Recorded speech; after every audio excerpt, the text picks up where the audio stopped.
mengatakan yuhsarun nasu yaumal qiyamati fi sa'idin wahid. Nanti pada hari kiamat kita dikumpulkan pada tangga yang satu, pada lapangan yang satu. Ketika kita berkumpul pada satu tempat di hadapan Allah, fayunadil munadi, maka memanggil oleh yang memanggil. Apa isi panggilannya muslimin sekalian? Ainal ladzi tatajafa junubuhum 'anil madaji'. Kemana orang-orang yang merenggangkan lambungnya dari tempat tidur? Maknanya orang-orang yang bangun malam untuk sholat tahajud. Fayakumuna, lalu mereka bangun. Wahum qalil, mereka itu sedikit. Memang tak banyak muslimin sekalian. Bangun kelompok yang sedikit pada waktu itu. Tadkhul jannata bighairi hisab. Mereka masuk surga dengan tanpa pemeriksaan.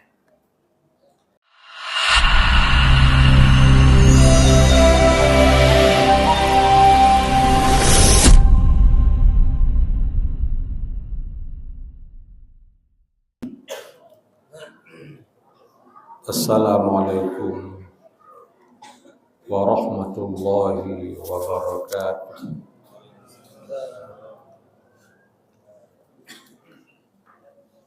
Alhamdulillahilladzi arsala rasulahu bil huda wa dinil haq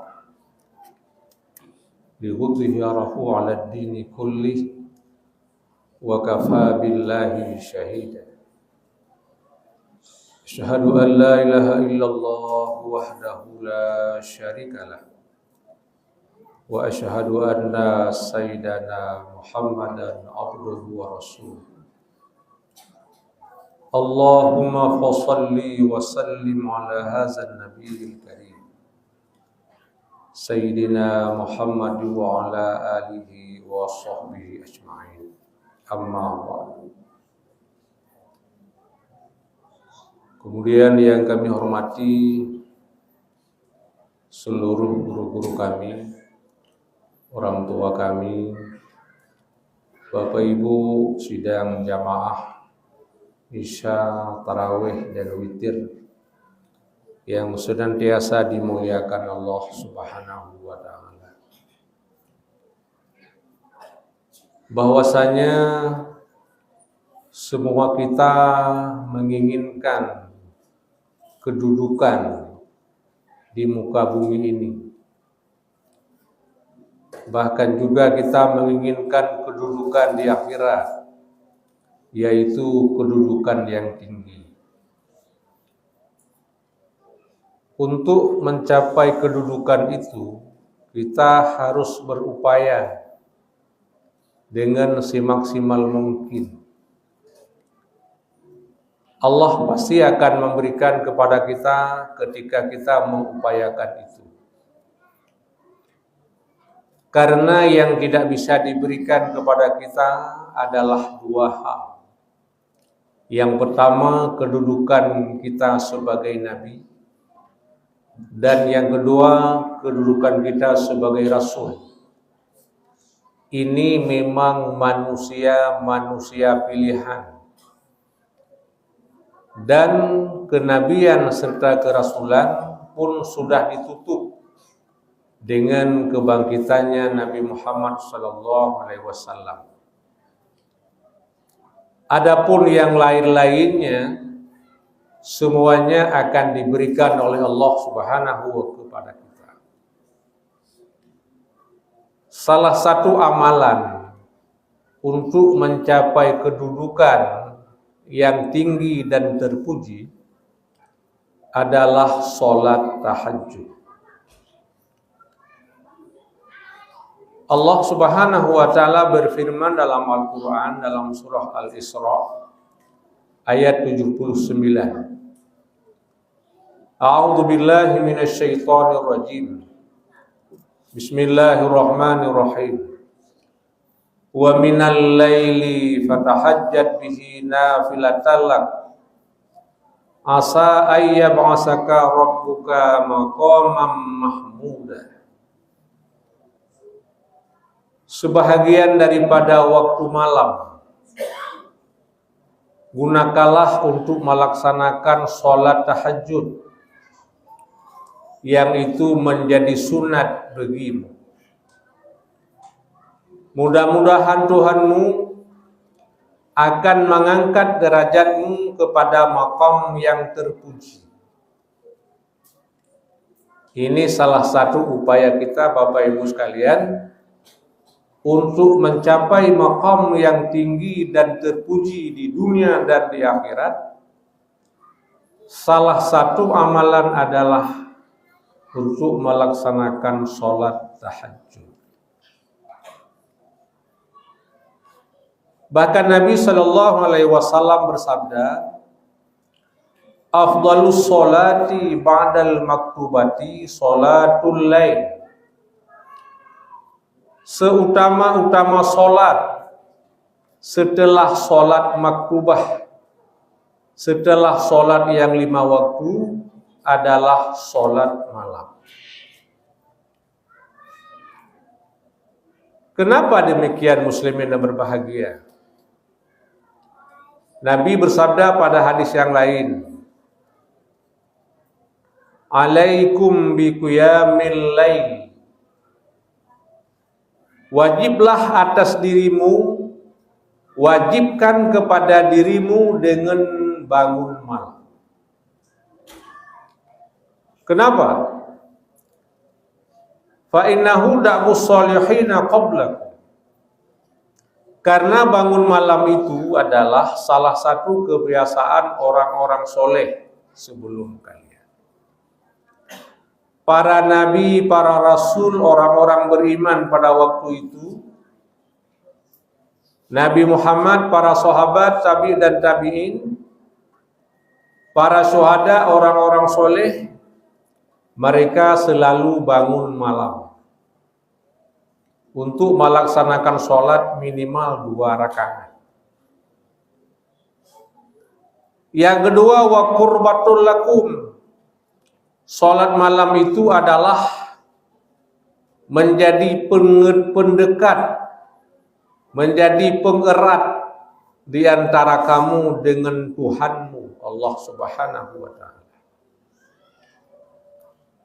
Bahkan Allah mengatakan dalam hadis kudusi, kalau kamu datang kepadaku sejengkal, aku akan datang kepadamu sehasta.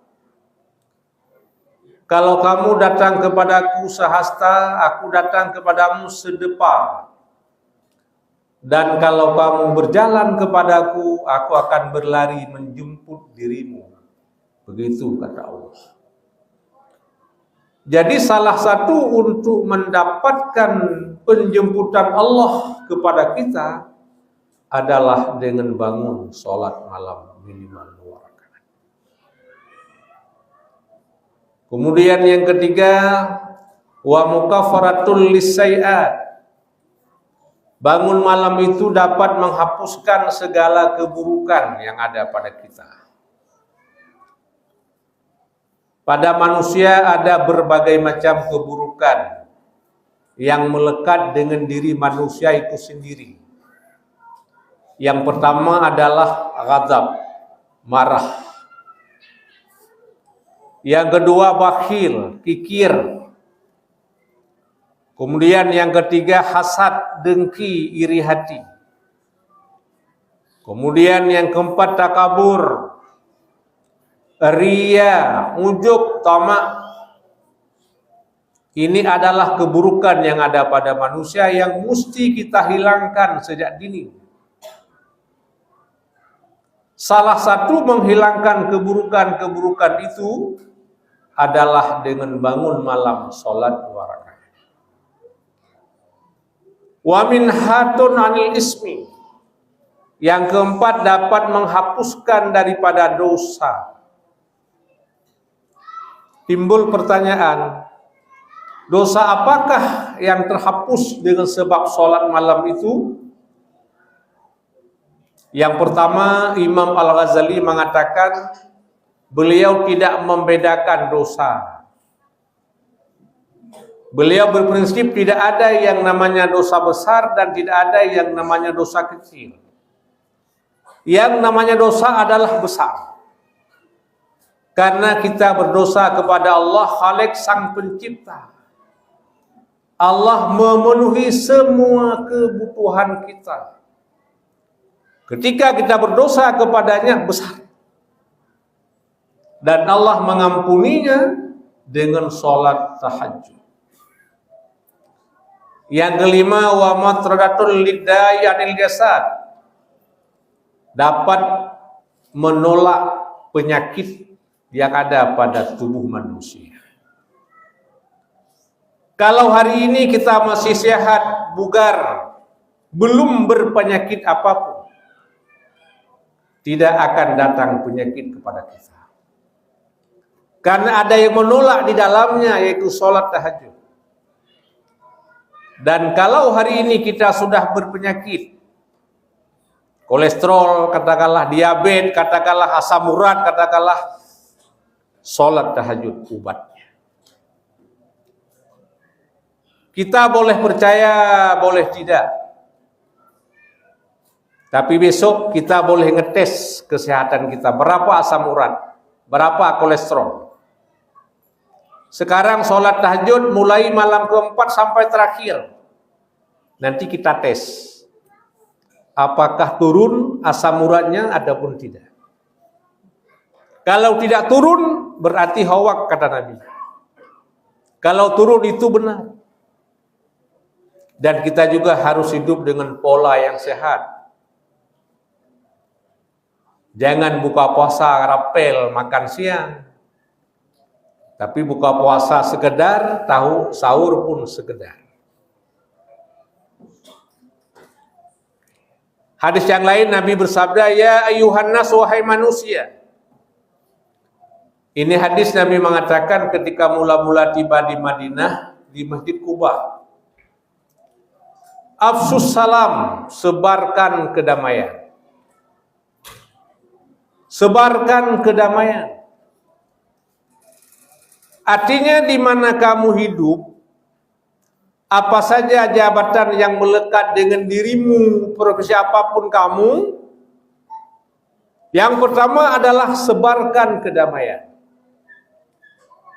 Artinya di mana saja kamu membuat orang bahagia, membuat orang senang.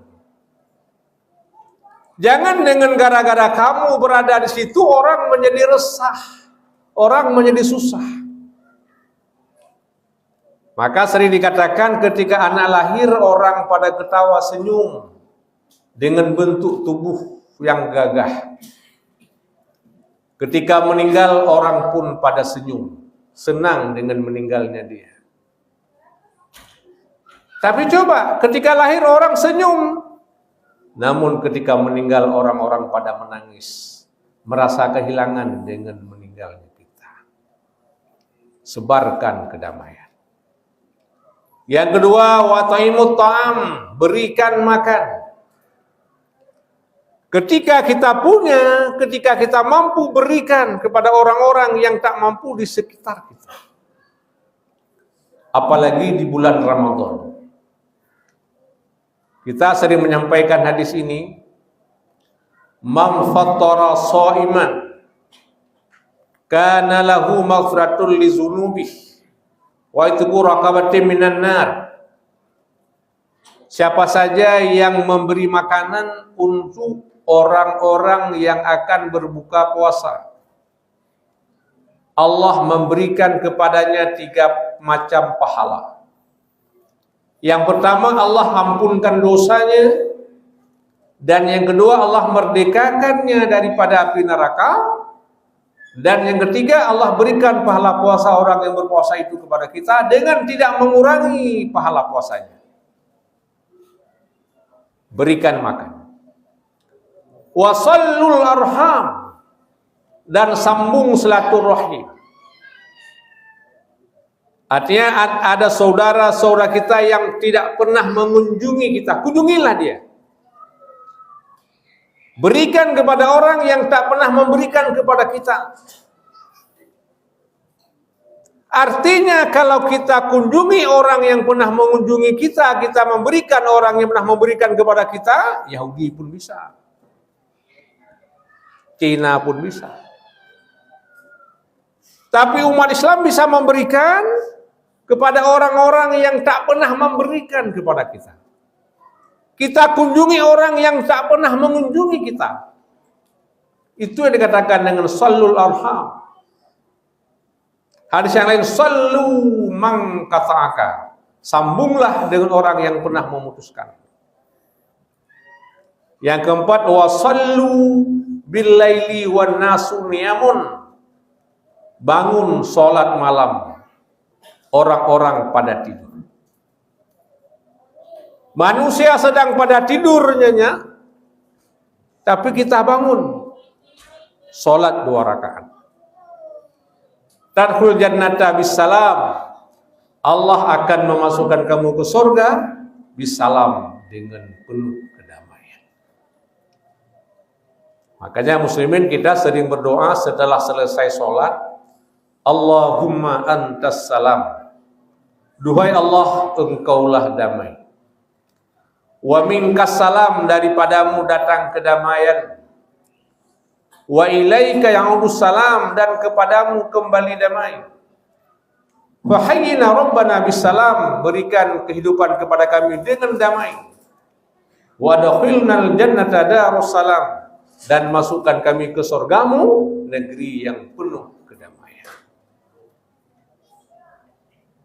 Muslimin yang dimuliakan Allah Subhanahu wa taala. Hadis lain Nabi mengatakan, yuhsarun nasu yaumal qiyamati fi sha'idin wahid. Nanti pada hari kiamat kita dikumpulkan pada tangga yang satu, pada lapangan yang satu. Ketika kita berkumpul pada satu tempat di hadapan Allah, fayunadil munadi, maka memanggil oleh yang memanggil. Apa isi panggilannya muslimin sekalian? Ainal ladzi tatajafa junubuhum 'anil madaji'. Kemana orang-orang yang merenggangkan lambungnya dari tempat tidur? Maknanya orang-orang yang bangun malam untuk sholat tahajud. Fayakumuna, lalu mereka bangun. Wahum qalil, mereka itu sedikit. Memang tak banyak muslimin sekalian. Bangun kelompok yang sedikit pada waktu itu. Tadkhul jannata bighairi hisab. Mereka masuk surga dengan tanpa pemeriksaan. Muslimin yang dimuliakan Allah Subhanahu wa taala. Barangkali kita di bulan yang lain jarang-jarang bangun sholat tahajud. Tapi gunakanlah bulan Ramadan ini. Ketika kita bangun untuk makan sahur, berkesempatanlah untuk sholat 2 rakaat minimal. Sebelum makan, sholat 2 rakaat. Dan berdoa serta bermohon kepada Allah Subhanahu wa ta'ala. Kenapa? Karena pada sepertiga malam muslimin berbahagia, Allah turun ke langit dunia. Maknanya ke langit pertama, langit yang langsung berhadapan dengan bumi. Seraya Allah berfirman dengan 3 macam firman-Nya. Apa itu? May yad'uni fastajiblah. Siapa yang berdoa kepadaku, pasti akan kuterima doanya. Wa may yas'alani fa'atihi. Siapa yang meminta kepadaku, pasti akan kuberikan permintaannya. Dan siapa yang minta ampun kepadaku, faghfirlah, akan kuampunkan dosanya. Ini firman Allah muslimin sekalian. Makanya berdoa kepada Allah, minta kepada Allah apa saja, asalkan kita tidak meminta yang haram dan dosa, Allah akan mengabulkan. tentu banyak sekali kebutuhan kita kepada Allah, sampaikan dan laporkan. Allah pasti akan menerimanya. Apalagi di bulan Ramadan ini. Wa idza sa'alaka ibadi anni fa inni qarib ujibud da'watad da'i idza da'an. Apabila hambaku bertanya kepadamu tentang diriku wahai Muhammad, maka jawablah inni qarib, aku sangat dekat. Aku akan menerima doa orang-orang yang berdoa apabila dia berdoa kepadaku. Dengan dua catatan. Falyastajibuli wal yu'minu bi. Kita menjawab panggilan Allah untuk beramal soleh dan beriman kepada Allah. Orang yang berpuasa, orang yang beriman, orang yang berpuasa, orang yang beramal soleh, tentu Allah akan mengabulkan doanya dan permintaannya. Makanya muslim sekalian, kesempatan emas ini jangan kita biarkan berjalan begitu saja, tapi mari kita rebut dan kita raih. Semoga selesai Ramadan kita menjadi finalis-finalis. Allah akan mengampunkan dosa kita, membebaskan kita daripada neraka, dan Allah mempersiapkan kita untuk menempatkan surganya yang amat sangat mulia. Subhanakallahumma wa bihamdika asyhadu an la ilaha illa anta astaghfiruka wa atubu ilaika. Wassalamualaikum warahmatullahi wabarakatuh.